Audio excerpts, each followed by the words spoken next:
पटना के अस्पताल में हत्याकांड पर एक बड़ा खुलासा हुआ है। चंदन मिश्रा हत्याकांड से जुड़े 5 आरोपी गिरफ्तार हुए हैं। बिहार पुलिस ने बंगाल से आरोपियों को अरेस्ट किया है। आरोपियों को बंगाल से पटना लेकर आएगी पुलिस, ये बड़ी जानकारी मिल रही है। पुरुलिया पहुंच गई थी और इसको लेकर हर रोज कई चौंकाने वाले बड़े खुलासे हो रहे हैं। पटना के चंदन मिश्रा हत्याकांड में गिरफ्तारी हुई है और वो शूटर्स जिनमें सबसे पहले देखा गया था तौसीफ जिसको गिरफ्तार किया जा चुका है। बिहार पुलिस ने बंगाल से गिरफ्तार किया है।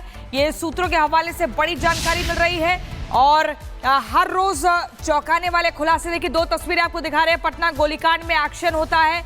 ये कैसे 5 आरोपी 5 शूटर्स बेखौफ अंदाज में पारस अस्पताल के कमरा नंबर 209 में घुसते हैं और दूसरी तस्वीर आप देख रहे हैं। ये 5 संदिग्ध गिरफ्तार हो चुके हैं। 5 संदिग्ध गिरफ्तार हुए हैं। चंदन हत्याकांड में राज खुल रहे हैं।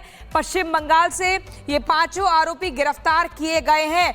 तो बड़ी खबर मैं आपको बता रही हूं, ये बड़ी खबर।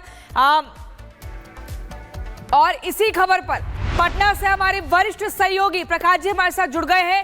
प्रकाश जी, चंदन मिश्रा हत्याकांड में कई बड़े खुलासे हो रहे हैं। पश्चिम बंगाल से शूटर्स को गिरफ्तार किया जाता है।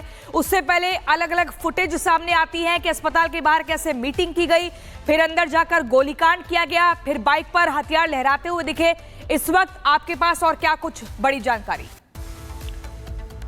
देखिए, कल ही पटना पुलिस बंगाल गई थी पुरुलिया में और जो चंदन और शेरू एक व्यक्ति हैं। शेरू भी गैंगस्टर है जो कि पुरुलिया के जेल में बंद है। शेरू से पूछताछ हुई थी पुरुलिया के जेल में पटना पुलिस और बिहार एसटीएफ के द्वारा, और शेरू ने कुछ टिप ऑफ दिया। उसके बिना पर बंगाल से कुछ 5 लोगों को गिरफ्तार किया गया। पटना पुलिस अभी ये कंफर्म नहीं कर रही है कि ये 5 गिरफ्तार व्यक्ति वही शूटर्स हैं, लेकिन सबसे बड़ी बात कि तौसीफ उर्फ बादशाह जो कि फुलवारी शरीफ का रहने वाला है, ये बताया जा रहा है कि शूटिंग के बाद जो सेलिब्रेशन का एक वीडियो आया है, जो बाइक पर 3 व्यक्ति सवार थे पटना के समनपुरा इलाके में जो वीडियो आया था, वहां से वो अपनी बहन को लेकर गया उधर ही से बंगाल के रास्ते झारखंड होते हुए बंगाल चला गया और पटना पुलिस ने 5 लोगों को गिरफ्तार किया। और शेरू और चंदन मिश्रा जिनकी मौत हुई है, दोनों एक ही गैंग के थे। पहले दोनों में लड़ाई हुई कुछ, फिर शेरू अलग कांड में लिप्त था और उसे पुरुलिया जेल में बंद किया गया था बंगाल से। फिर बंगाल में इन 5 लोगों ने शेरू के इशारे पे पनाह लिया और वहां से गिरफ्तारियां हुई हैं। अब संभवतः जो कानूनी प्रक्रिया है कोर्ट में ले जाने की, प्रस्तुत करने की, 5 को प्रस्तुत किया जाएगा और फिर तब पटना लाया जाएगा और धीरे धीरे परत दर परत खुलती जाएंगी कि आखिर कौन लोग हैं। 5 लोग गिरफ्तार हुए हैं, वो शूटर्स हैं या 5 कोई और लोग हैं, अन्य लोगों की गिरफ्तारी होनी है।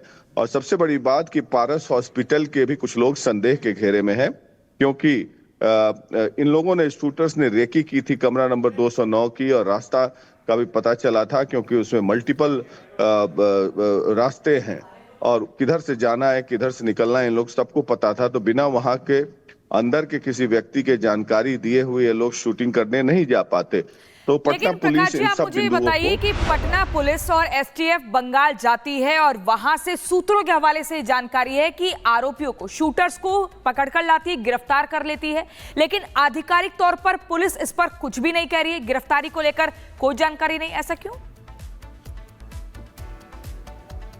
ऐसा इसलिए कि पुलिस अभी बताना नहीं चाह रही है। जांच के दौरान कई और इन्वेस्टिगेटिव पॉइंट्स होंगे जिनको अभी इन्वेस्टिगेशन के दृष्टिकोण से बताना ठीक नहीं समझ रही होगी पुलिस, और उस बात को भी हम लोग को रिस्पेक्ट करना चाहिए, क्योंकि जांच के कई आयाम होते हैं और हम पत्रकार सोर्स बेस्ड इंफॉर्मेशन गैदर करके इंफॉर्मेशन चलाते हैं।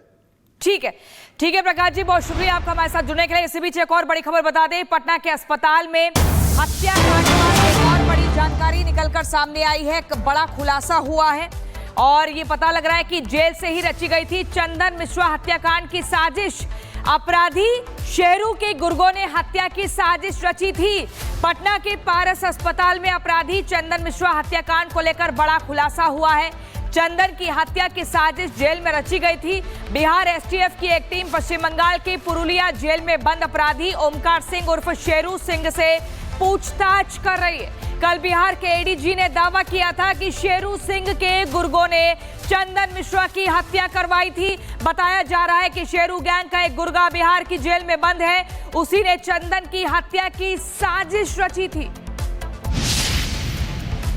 पूरे बक्सर जिला के सभी लोग जानते हैं, ये दोनों गैंग काफी चर्चित रहा है। वर्ष 2011 में 7-8 मर्डर्स ये दोनों इकट्ठे मिलके किए थे। शेरू सिंह इस बीच में जेल से भागा भी था। सीमावर्ती एक जिला है नेपाल से, वहां से पकड़ा के वापस आया था। तब से वो आरा और बक्सर जेल में रहा है। हम लोग ट्रांसफर करते रहे हैं अनंत जेल में, क्योंकि वो पेशेवर अपराधी है। वर्तमान में पुलिया जेल में है। उसका पदचिन्ह तनिष्क, जो आरा में मार्च महीने में लूट हुई थी तनिष्क में, डायरेक्ट कनेक्शंस मिला था। उसे रिमांड भी किया गया था। उनके परिजन का यह भी आरोप था कि बिहार पुलिस उसे रिमांड करके हत्या करनी चाहती है। वर्तमान में वो पुलिया जेल में है। और इसी खबर पर हमारे संवाददाता सुमित हमारे साथ जुड़ गए हैं। सुमित, अब इसमें ये एंगल निकलकर सामने आया जो कि बिहार के एडीजी कह रहे हैं कि शेरू सिंह के गुर्गों ने इस वारदात को अंजाम दिया है और ये सब कुछ पश्चिम बंगाल की पुरुलिया जेल में ही साजिश रची गई थी कि कैसे चंदन मिश्रा को मौत के घाट उतारना है। ये शेरू सिंह कौन है, क्या कुछ इसको लेकर जानकारी? देखिए, दरअसल शेरू और चंदन, जिसकी हत्या हुई, चंदन शेरू के साथ मिलकर ही अपराध की दुनिया में दोनों ने कदम रखा था। दोनों एक साथ पहले हुआ करते थे, दोनों एक साथ मिलकर अपराध की वारदात को अंजाम देते थे। फिर दोनों के बीच दोस्ती में दरार आ गई और हाल के दिनों में शेरू चंदन पर निगरानी रखने लगा था। इसमें कुछ तारीखें बहुत अहम है। 8 जुलाई को चंदन पैरोल पर बाहर आता है इलाज करवाने के नाम पर। हत्या से ठीक 4 दिन पहले शेरू ने चंदन को कॉल किया था बंगाल की पुरुलिया जेल से, ये खबर आ रही है। और शेरू और चंदन के बीच बातचीत हुई थी, जिसमें शेरू ने पूछा था कि क्या तुम हम पर निगरानी रखवा रहे हो। ये बातचीत का है कि शेरू बोलता है भोजपुरी में, का बाबा प्रणाम, सब ठीक बानू। चंदन बोलता है हाँ बाबू साहब ठीक बा। चंदन बोलता है बाबू साहब सुननी है कि तू हमार रेकी करावता, मतलब तुम हमारी रेकी करवा रहे हो। और इसी बातचीत में ही दोनों के बीच गाली गलौज हो गई थी, झगड़ा होने लगा था। और उसके बाद हत्या की प्लानिंग एम्स में भी की गई थी। जब इसे एम्स में भर्ती कराया गया था, एम्स में गया था इलाज करवाने, लेकिन वहां भीड़ भाड़ होने की वजह से वहां हत्या नहीं हो पाई। फिर पारस अस्पताल में जब 15 जुलाई को एडमिट हुआ, तब रेकी किया गया और 17 जुलाई को हत्या की वारदात को अंजाम दिया गया। यानी बंगाल के पुरुलिया जेल से शेरू ने ऑर्डर दिया था कि चंदन को निपटा दो। चंदन जो कि शेरू के साथ मिलकर काम करता था, लेकिन बताया जा रहा है कि कुछ हत्या की वारदात में पैसे के लेन देन को लेकर इन दोनों के बीच विवाद हुआ और इसकी वजह से इतना ज्यादा बड़ा कि शेरू सिंह ने अपने गुर्गों को कहा कि चंदन मिश्रा को निपटा देना है। जिस तरह की चैट्स का आप जिक्र कर रहे हैं, सुमित आपका बहुत शुक्रिया हमारे साथ जुड़ने के लिए। लेकिन इसी बीच एक और बड़ी खबर आ रही है। पटना और सीवान में गोलीकांड की वारदात हुई है।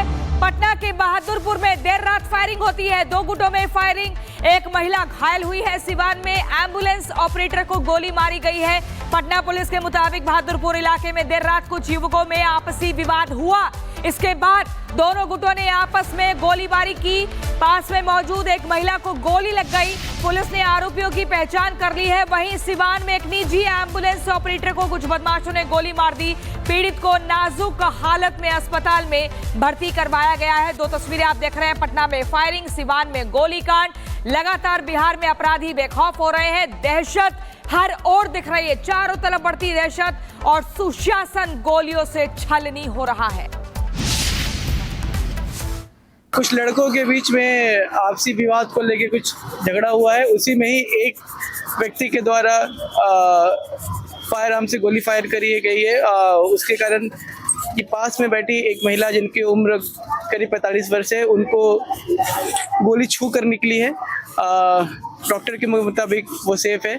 साथ ही साथ घटनास्थल से 3 बाइक्स बरामद हुए हैं। सभी इन्वॉल्व जो भी इसमें लड़के इन्वॉल्व है, सबकी पहचान कर ली गई है और उनकी गिरफ्तारी के लिए लगातार हम छापेमारी कर रहे हैं। बहुत जल्द उनकी गिरफ्तारी हो जाएगी। और इस बीच बड़ी खबर, बिहार में बढ़ते अपराध के बीच पुलिस वालों का तबादला। बिहार में करीब 40 डीएसपी का तबादला हुआ है। पटना, मुजफ्फरपुर, मोतिहारी समेत कई जिलों में तबादला हुआ है। तो ये बड़ी खबर, बिहार में अपराध का ग्राफ लगातार बढ़ रहा है और इसी बीच पुलिस वालों का तबादला किया जा रहा है। बिहार में करीब 40 डीएसपी का तबादला हो चुका है। पटना, मुजफ्फरपुर, मोतिहारी समेत कई जिलों में ये एक्शन पुलिसकर्मियों के ऊपर लिया गया है। 40 डीएसपी ऐसे बताए जा रहे हैं जिनका तबादला किया गया है। तो ये बड़ी खबर आपको बता रहे हैं। लगातार बिहार में अपराधियों के हौसले बुलंद होते जा रहे हैं।